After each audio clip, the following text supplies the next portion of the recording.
بسم اللہ الرحمن الرحیم۔ سجدے کے متعلق یہ تیسرا والیوم ہے، آپ کی خدمت میں پیش کر رہا ہوں۔ پوری جو بات ہے اس کا مطلب یہ ہے کہ جب ہم سجدہ کرتے ہیں تو ہم اپنے آپ کو اللہ تبارک و تعالیٰ کے سپرد کر دیتے ہیں۔ اب اللہ تبارک و تعالیٰ کے سپرد کر دینے سے انسان کو کیا ملتا ہے؟ یہ بڑی بات ہے نا، انسان کو کیا ملتا ہے؟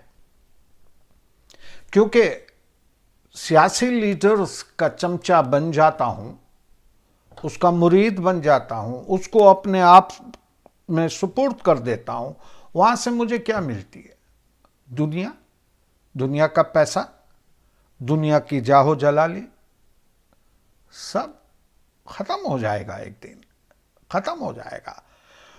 تو ایسا نہ ہو کہ دنیا میں بھی ذلت اور آخرت میں بھی ذلت۔ تو جب انسان خدا کے سامنے سجدہ کرتا ہے، اپنے آپ کو اس کے سپرد کرتا ہے، تو اس کو کچھ ملنا چاہیے، اور ایسا ملنا چاہیے کہ یہ دنیا کے جو بڑے بڑے لوگ ہیں ان کو یہ پتا چلے، یا لوگوں کو پتا چلے کہ یہ تمہیں کچھ نہیں دے سکتے، مصیبت کے وقت یہ چھوڑ کے بھاگ جائیں گے۔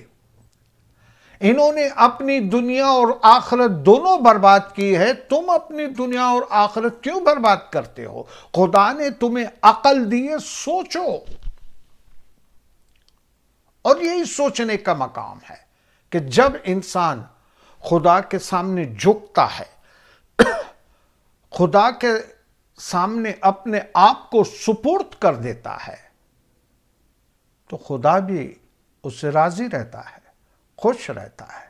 اور خدا قرآن میں فرماتا ہے، یا ایھا النفس المطمئنۃ ارجعی الی ربک راضیۃ مرضیہ، اے اطمینان پانے والی روح، اے سکون حاصل کرنے والی روح، اے مرد مومن، تو ہمارے پاس چلے آ، تو ہمارے پاس چلے آ، ہم تجھ سے راضی ہیں، تو ہم سے راضی۔ یا ایھا النفس المطمئنۃ ارجعی الی ربک راضیۃ مرضیہ وادخلوا فی عبادی، جاؤ عبادت گزار میں شامل ہو جاؤ، وادخلوا جنہ، اور تمہارے لیے جنت کے دروازے کھلے ہوئے ہیں، جاؤ اندر۔ جنت تمہاری مستحق ہے، جنت تمہاری مستحق ہے۔ یہاں تو ہم جنت کے مستحق ہیں نا، لیکن جو اپنے آپ کو سپرد کر دیتا ہے، خدا اس کو آخرت میں اکیلا بے یار و مددگار نہیں چھوڑتا، بلکہ اس کی دنیا بھی بڑی سکون سے گزر جاتی ہے۔ حالانکہ بھلے اس کے پاس پیسہ نہ ہو، اچھی گاڑی نہ ہو، اچھا گھر نہ ہو، پھر بھی اس کی زندگی بڑے اطمینان سے گزرتی ہے۔ جاؤ پوچھو کسی ولی کو، بڑے بڑے جو اولیاء تھے جنگلوں میں رہتے تھے، لیکن آج ان کی زندگی سے لوگ ہدایت حاصل کرنے کی کوشش کرتے ہیں۔ تو یہ دنیا کی چیزیں اور دنیا کی جو باتیں ہیں، وہ اس کے اوپر اگر تم چلے تو یہ تمہیں برباد کر دے گی۔ یاد رکھنا، دنیا کسی کی ہوئی نہیں ہے، آج تک نہیں ہوئی ہے، آج تک کسی سے وفا نہیں کی ہے دنیا نے، سوائے ان لوگوں کے جنہوں نے اپنا بندھن اللہ تبارک و تعالیٰ کے ساتھ باندھا ہوا ہے، سوائے وہ لوگ، باقی کچھ نہیں، باقی کچھ نہیں۔ اور انسان کی جو میں بات کر رہا ہوں کہ انسان کو اللہ تبارک و تعالیٰ آخرت میں اکیلا نہیں چھوڑے گا،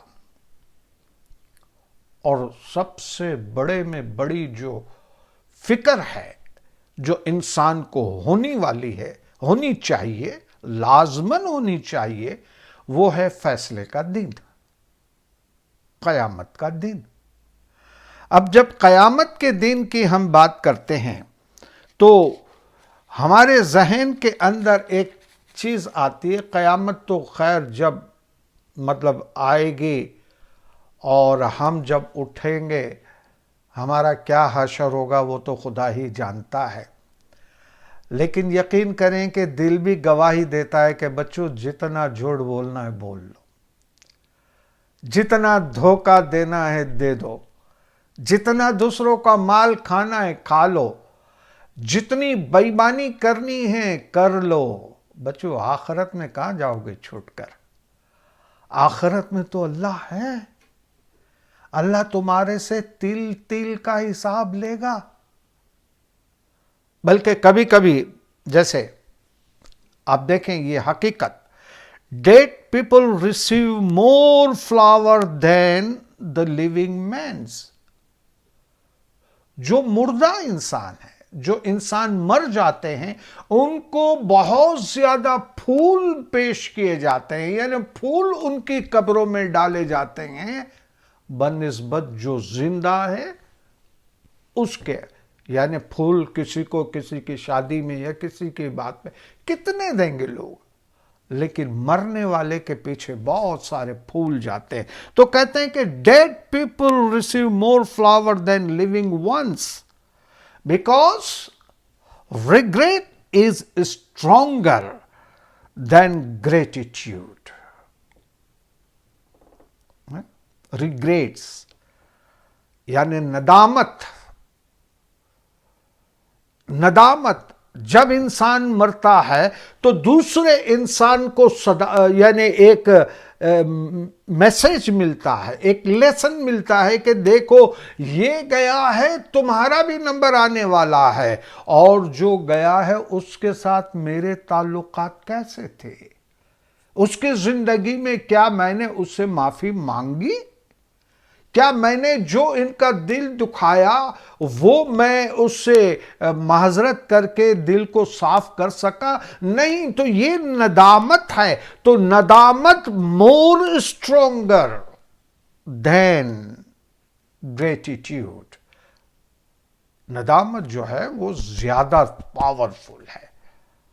ندامت کے آنسو، ایک آنسو بھی نکلے تو حدیث کے اندر فرمایا کہ ایک آنسو بھی ندامت کا نکلا خداوند عالمین اس کے چہرے پہ آگ حرام کر دے گا۔ لیکن ندامت کے بناوٹ کے نہیں، ہم تو بڑے ایکٹر ہیں، ہم تو گلیسرین ڈالے بغیر بھی آنکھوں میں آنسو لا سکتے ہیں، لیکن ندامت کے آنسو ایک قطرے کے اندر سمندر بہہ جاتا ہے، اتنے آنسو۔ تو انسان بہت کوشش کرے تو انسان کی وہ بڑی جو باتیں ہیں وہ حاصل ہو سکتی ہے۔ لیکن علامہ اقبال ہم کو مشورہ دیتے ہیں، سجدوں سے تیرے کیا ہوا صدیاں گزر گئی، سجدوں سے تیرے کیا ہوا صدیاں گزر گئی، جو دنیا تیری بدل دے وہ سجدہ تلاش کر۔ سجدہ کرتے ہوئے تو صدیاں بیت گئی، لیکن اب تو وہ سجدہ تلاش کر جس سجدے سے تیری دنیا بدل جائے۔ ایسا سجدہ ہو کہ اللہ تبارک و تعالیٰ کی رحمت اور اس کا کرم ہم کو جھنجھوڑ کے رکھ دے، اور وہ ایک سجدہ ہمیں بڑی اونچی منزل تک لے جا سکتا ہے۔ تو بس یہ کہنا چاہتا ہوں کہ ہر جگہ سر کو جھکانے سے کیا فائدہ؟ جو سر جھکانے کے قابل ہے، جس کے سامنے سر جھکایا جا سکتا ہے، جس کے سامنے اپنی پوری ہستی کو مٹائی جا سکتی ہے، وہ صرف اور صرف اللہ تبارک و تعالیٰ کی ذات ہے۔ بس اسی کو اپنا آقا اور مولا سمجھے، اسی کو اپنی روح کا بچانے والا سمجھے، اسی کو آخرت میں مہربان جج، مہربان مالک سمجھیں اور اس کے بتائے ہوئے راستے پہ چلے۔ اس میں کوئی شک نہیں ہے کہ انسان سے خطا ہو جائے گی، انسان سے نافرمانی ہو جاتی ہے، انسان سے گناہ کے کام ہو جاتے ہیں، لیکن ارادی طور پر نہیں۔ یعنی ارادہ کوئی کرے کہ میں کل جا کے کسی کا خون کروں گا، ایسا نہیں۔ غیر ارادی طور پر کچھ ہو جاتا ہے تو اللہ تبارک و تعالیٰ معاف کرتا ہے، کیونکہ اتنا سخت نہیں ہے اللہ تبارک و تعالیٰ کہ ہمارے چھوٹے سے عمل کو دیکھ کر ساری زندگی کی ہماری عبادت بندگی کو رائگاں کر دے، بیکار کر دے، ایسا نہیں ہے۔ تو انشاءاللہ عزیز اب آئندہ میں کسی اور سبجیکٹ کے ساتھ آپ کی خدمت میں حاضر ہوں گا۔ اس وقت تک کے لیے اجازت چاہتا ہوں۔ خدا حافظ۔ جیو اور جینے دو۔